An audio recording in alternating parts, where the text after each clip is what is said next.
And I will start with our first plenary speaker, Antoine Dechezleprêtre, who will give us the plenary presentation on the EU ETS.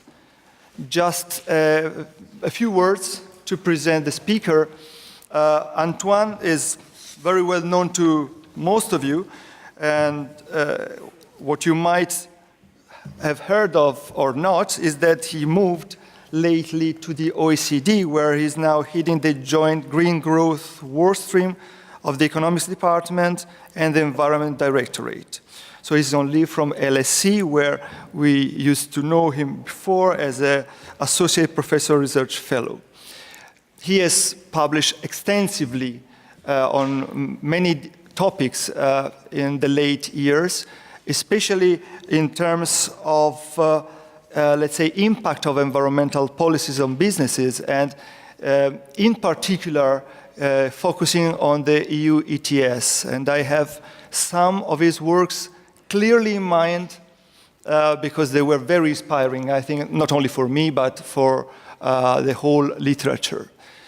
So we're very glad that he's here and that he's giving us the overview on his research areas, in particular, as you see from the title, on the impact of the EU ETS on carbon emissions and economic performance.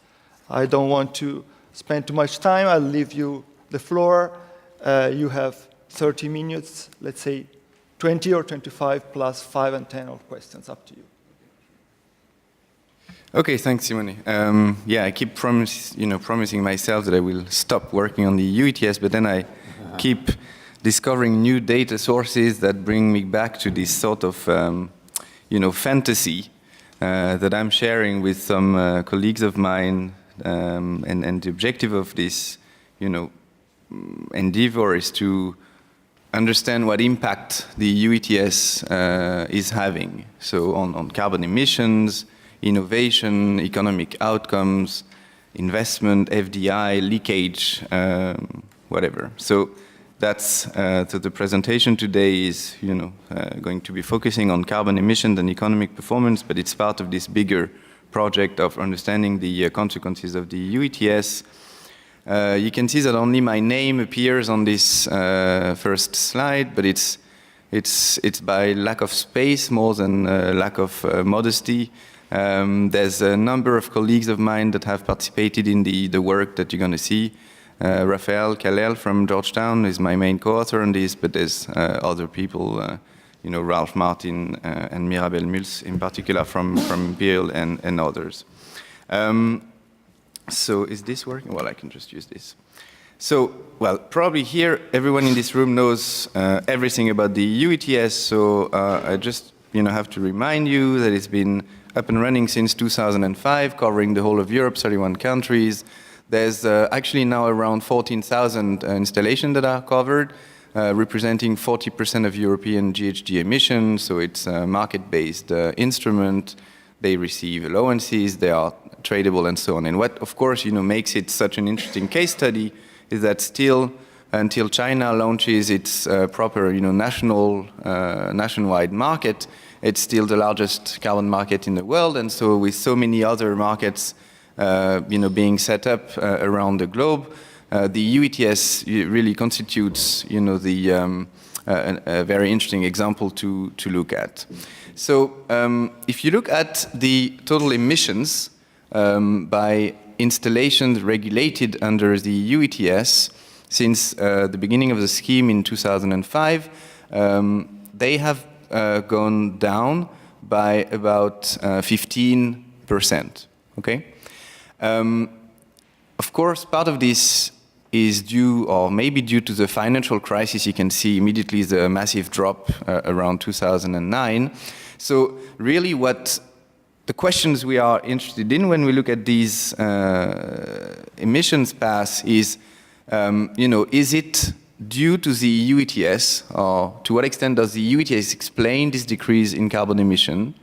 And the second question, which I'm going to talk about, is if this is due to the EU ETS, if the EU ETS is leading firms to reduce their carbon emissions, Does it come at a cost in terms of the economic performance of these firms? Is it affecting employment, productivity, that kind of things?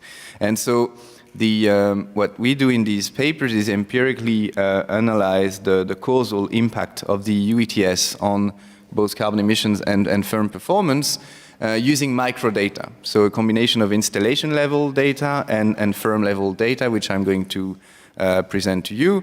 And hopefully across the whole of Europe, as you'll see, sometimes the data leads us to restrict our attention to some countries.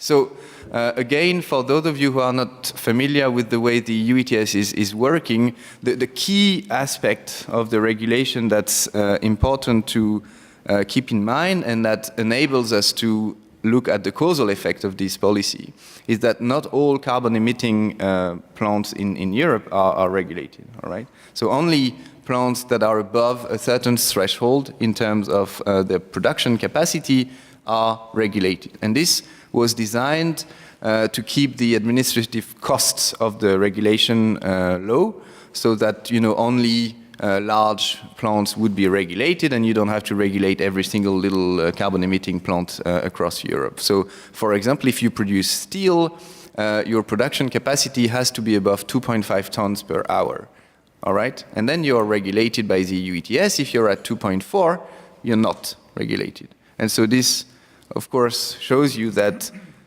in the economy, there will be some plants that are very close to these thresholds, but that because of these administrative threshold designed by the European Commission did not end up being regulated, and that will give us a good control group, okay, a group of installations, firms that are very close, very similar to the ones that ended up being regulated, but were lucky enough not to be, okay? So that's the whole purpose of this exercise is to identify all of these installations, link them to the firms that own them, and then try to find some companies or installations that look very similar to the ones that are regulated but were not, and try to use them as a control group to understand the causal impact of the policy, and when we very carefully pick this control group.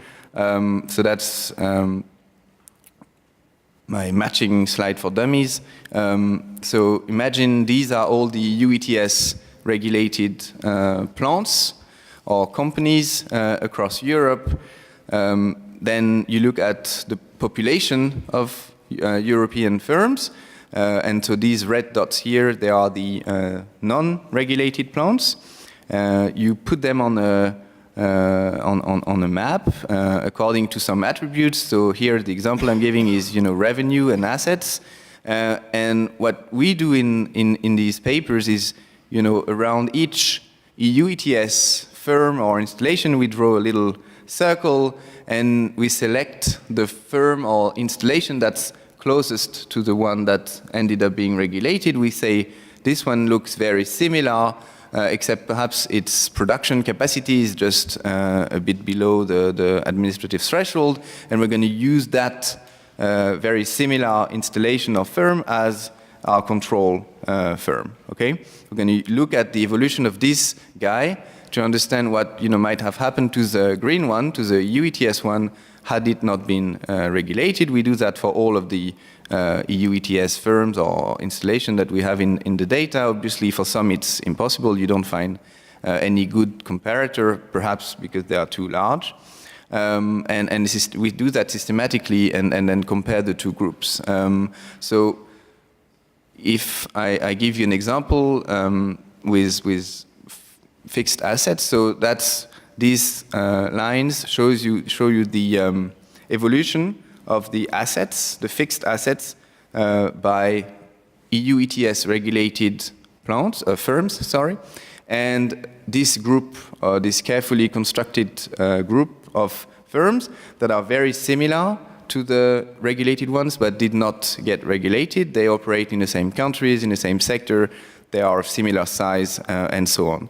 And so what we do is we do this systematically for many different outcomes, and we look at how they evolve through time. And if you look at how these two groups have evolved since 2002, first thing you can notice is before the introduction of the EU ETS in 2005, these two groups have completely parallel trends. Okay, they behave in a very similar way. Okay, so that's very reassuring. That tells us that the control group, this green bar, this green line, is a good control. Okay, because they behave very similarly. And so what we can say then is, if this set of EU ETS firms had not been regulated, they would have followed the same trend, the same path as the ones who were not regulated. Okay, so that's the dashed line here. Okay, that's by assumption. We say in the past they followed the exact same path. Let's assume after the EU ETS they would have followed the exact same path as well. And so any difference that we observe between the observed evolution of the EU ETS group and what we assume is would have been their evolution without the EU ETS, we attribute it to the EU ETS. So we say this difference between the two is the causal impact of the EU ETS. Okay, and we do that systematically across a number of variables. So now I can tell you the results of the work. So first on the emissions. The new data that we have been assembling is data based on national pollution release and transfer registries. So these are national registries across the whole of Europe. So each country has its own registry. And they have to, installations have to report on a number of pollutants, mainly local pollutants, but for some countries, they also have to report CO2 emissions. And for a small set of countries, the reporting threshold for carbon emissions is actually very small. So for France, it's less than 10,000 tons. For Netherlands or Norway, it's even smaller than 1,000 tons. So for many countries, the reporting threshold for CO2 is very large at 100 kilotons, so you find very few non-ETS installations there. But for a few countries, we have large data sets with many regulated installations in the EU ETS and many unregulated installations, and we know their carbon emissions. Okay, so we can compare these two groups and do this matching exercise. So at the moment, we're working with France, Netherlands, and Norway. We're currently adding the UK and working on extra countries. So we're going to do exactly what I described before. We're going to choose control installations in the same countries, in the same economic sector. We match them based on their pre-ETS carbon emissions, both the level and the trend. Focus on the manufacturing sector because at the installation level, it's very difficult to find electricity producers that are not regulated. And we end up with a very nice group of control installations that emitted exactly the same amount of emissions just before the EU ETS, but they're just below the threshold, they didn't get regulated. What we find is that across the three phases, the EU ETS has caused a reduction of carbon emissions by about 8%. Okay? So that's about half of the reduction of the emissions that we find in the descriptive statistics. And if you look at by phase, what we find is about a 5% reduction. The confidence intervals are a bit large, but the impact is statistically significant for phases 1 and 2. The impact is about minus 5% in phase 1 and minus 8% on average in phase 2, and no statistically significant impact in phase 3. And I quite like these results because they square very well with the price. So the price was, around 15 euros a ton in phase 1. At the beginning of phase 2, it was pretty high, up to 30 euros also. Then it went down, and in phase 3, we all know it's been very, very low. Okay, so we wouldn't expect any impact in phase 3, which is what we find. But we do find an impact in phases 1 and 2, which is maybe modest, but at least statistically significant. but also not crazy, you know. So some papers have reported very large effects. Simone knows this literature very well. By my colleagues Ralph Martin, Ulrich Wagner in Germany, they have impact like 15, 20, 25% reduction. We're not finding this. We're finding a smaller impact, but I think it sounds more reasonable. It's also driven by large firms. So if you order installations by size, all the effect that we find, or at least the only statistically significant impact that we find is on the large installations. Okay, so the small ones don't seem to be reacting that much, or at least there's lots of heterogeneity. It's really the large installations that are driving this. And the second very interesting result that I wanted to share with you today is that free allocations have an effect. So if we look at, we take the ratio between the free permit, the free allocations that they received, that installations received in 2005, okay, at the beginning of the phase of the system, and pre-ETS emissions. Okay, so that's the difference between historical emissions and their free allocation. And we interact this with ETS, so with the treatment effect, and we see we find a statistically significant relationship. So the treatment effect, the impact of the ETS, is a function of your free allocation. And what we find, if you look at this graph, is that basically only installations that received less than 80% of their free allocations for free, compared to historical emissions, are having, or we are seeing a statistically significant impact only for these installations. But above this, for the over-allocated firms, we find no statistically significant impact. The coefficient even becomes positive, but not different from zero from a statistical point of view. But contrary to what theory would suggest, free allocations matter. So the firms that receive massive free allowances, they don't reduce, and the ones that are constrained or that receive fewer, they do reduce, and statistically significantly so. And I think that's an important result.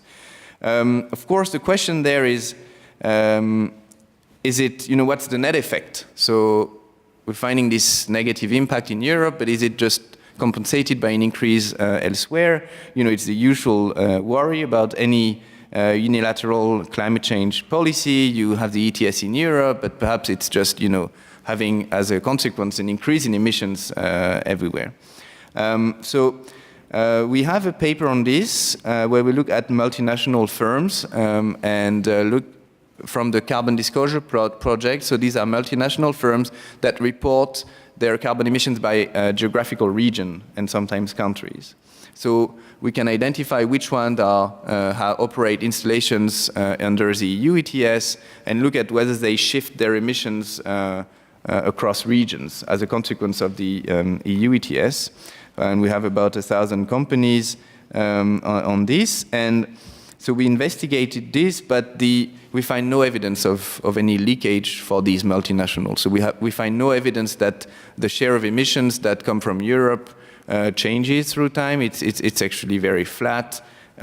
We also find no evidence that they are increasing their non-EU emissions while decreasing their EU emissions. Basically, what we observe is either firms, grow everywhere, or they decrease everywhere, but we observe no shift in carbon emissions and no difference between companies that have plants regulated in the EU ETS and companies that do not have any. So it's not evidence of no impact, but we have no evidence of leakage in terms of carbon emissions given this multinational company emissions data set. Now, for the firm performance, we move to a different setting. Now we're going to look at firms operating EU ETS installations. So we're not looking directly at the installations. There is no economic performance data at the establishment level. You have to go to firm data. And we're going to define a firm that is EU ETS regulated by any firm that operates at least one EU ETS plant. We collect lots of data on all of these firms. We do the same kind of matching exercise, select firms that, and there it becomes much easier to find good comparators. We match on the country level, so companies have to operate in the same country, in the same economic sector, very narrowly defined, and then we match them on all of their pre-2005 characteristics, so they have to have the same size in terms of turnover, number of employees, their fixed asset, their profit, all of this before 2005. We end up with about 1,500 companies across Europe that are fairly representative of the EU ETS. We can weigh the coefficients to improve this. Because of course, you can't find good comparators for everybody, but we have a good sample size, a very good control group, and here's what we find. So so this is a OECD-style presentation, so there's not a single regression table there. So you just have to trust me that behind these numbers, there's some serious econometrics. So what we find is no statistically significant impact on employment. Okay, so we find no difference in the employment level. There's no more like, the EU ETS firms are not more likely to exit the market than non-EU ETS. No statistically significant impact on employment. The coefficient is positive, but not different from zero. So being included in the EU ETS doesn't have, any impact on employment. Also, no statistically distinguishable impact on profits. But we have two very interesting results. One is we find a positive, statistically significant impact on revenues. Okay?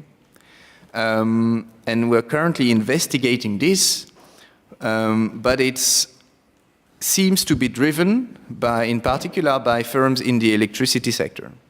So that's totally compatible with this, 100% cost pass-through of carbon prices onto electricity prices, a market that's not, highly competitive and so on. So it looks like EU ETS firms actually benefited from that system in terms of their revenue, their sales, okay? In particular in the electricity sector. So of course that's, very important from a political economy point of view. I don't know if it's an indication of the, success of the system, but certainly policymakers might like that. The second very interesting result is we systematically, it's extremely robust, find a positive, statistically significant impact on fixed assets. So we find an investment reaction by EU ETS firms. So compared to the firms that were not regulated but very comparable in the same countries, sectors and so on, firms that became regulated by the EU ETS reacted by increasing their investment in fixed assets by about 9–10%. Okay? And that's compatible with some previous results of mine that showed that the EU ETS increased innovation, for example, in low-carbon technologies. And the other interesting aspect of this is that if you look at the difference between the two, so we don't have historical emissions for these at this firm level, but if you look at 2005 allocation, which we use as a proxy for historical emissions, and the verified emissions, what we see is that this impact on investment is driven by firms that reduced emissions the most. Okay? So that would be compatible with a story where firms invest in energy efficiency technology, or they upgrade their production technology in some way. Okay? The problem is we don't have, of course, very granular data on the type of investment that they have.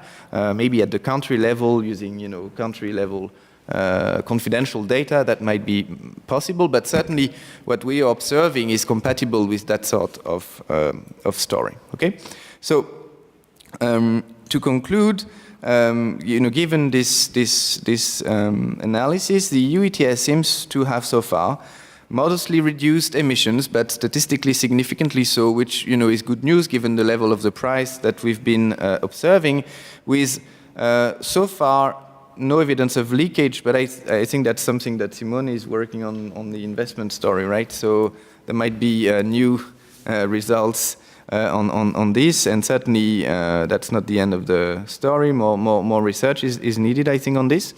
But all of this without damaging firms' performance and while incentivizing investment. Okay, so quite a positive story so far. Now, I think the big question is, of course, it's nice to do this empirical analysis based on past data, but of course, it cannot say anything about what would have been the impact if the price had been much higher, or what will be the impact in the future if the price on the market is 50, 80 euros a ton. It might, the answer to that question might be totally different. So, given the price that we've observed, these are the impacts, but of course we can't conclude anything for a much bigger price or much bigger difference between regulation stringency in Europe and the rest of the world.